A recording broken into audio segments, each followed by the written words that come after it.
रामकृष्ण हरी.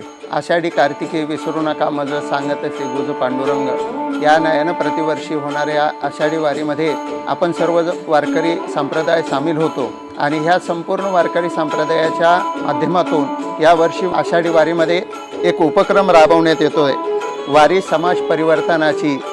या अंतर्गत माझी वारी माझा संकल्प ह्या एका नवीन उपक्रमाची सुरुवात आपण ह्या आषाढी वारीच्या माध्यमातून संपूर्ण वारकरी संप्रदायाच्या पुढाकाराने करत आहोत. म्हणून ह्या वारीच्या निमित्ताने प्रत्येक वारकऱ्याने आपल्या ह्या वारीमध्ये एक संकल्प करायचा आहे. ते संकल्प आपण पुढच्या वर्षीपर्यंत पूर्ण करायचे. असे काही ठराविक संकल्प आपल्या सर्व वारकरी संप्रदायाच्या माध्यमातून आपल्यापर्यंत पोचवू इच्छितो. त्यामध्ये पहिला संकल्प म्हणजे आपली गोसेवा आहे. कारण गोसेवा हे वारकरी संप्रदायातलं प्रथम पूज्यस्थान असणारं गोसेवेचं व्रत आहे. म्हणून गोसेवा आहे. त्याचबरोबर आपल्या शहरातील, आपल्या गावातील, आपल्या भागातील प्रत्येक उपासना मंदिरामध्ये नित्यनेमानं सामूहिक उपासना ही करावी, हा एक संकल्प आहे. आणि त्याचबरोबर तिसरा संकल्प ज्याला जगद्गुरु तुकोबारायांनीही सांगितलं आहे, वृक्षवल्ली आम्हा सोहेरी.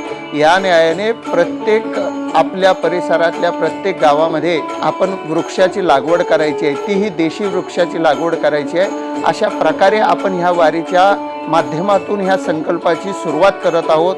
या संकल्पामध्ये संपूर्ण वारकरी संप्रदाय, इतर भाविक, ज्ञानोबा तुकोबारायांच्या दर्शनार्थी येणारे सर्व वारकरी आणि इतर समाजातील सर्व बांधवांनी ह्या उपक्रमामध्ये सामील व्हावं आणि हा उपक्रम मोठ्या बहुसंख्येनं आपापल्या ठिकाणी राबवावा, हेच जाहीर आव्हान ह्या निमित्ताने मी आपल्याला करतोय. म्हणजे वारीचा संकल्प पूर्ण झाला म्हणजे ह्या वर्षी आपण जर झाड लावलं तर पुढच्या वर्षापर्यंत त्या झाडाचं संगोपन करावं. ह्या वर्षी एक गोमाता आपण आपल्या पदरामध्ये, आपल्या घरामध्ये, आपल्या दारामध्ये आणावी आणि तिची सेवा करावी. आणि त्याचबरोबर आपण आपल्या मंदिरामध्ये, गावातल्या, आपल्या परिसरातल्या सामूहिक साधनेसाठी आपण स्वतः उपस्थित राहावं. हा उपक्रम आपण राबवावा हे आपल्याला आव्हान करतो. रामकृष्ण हरी.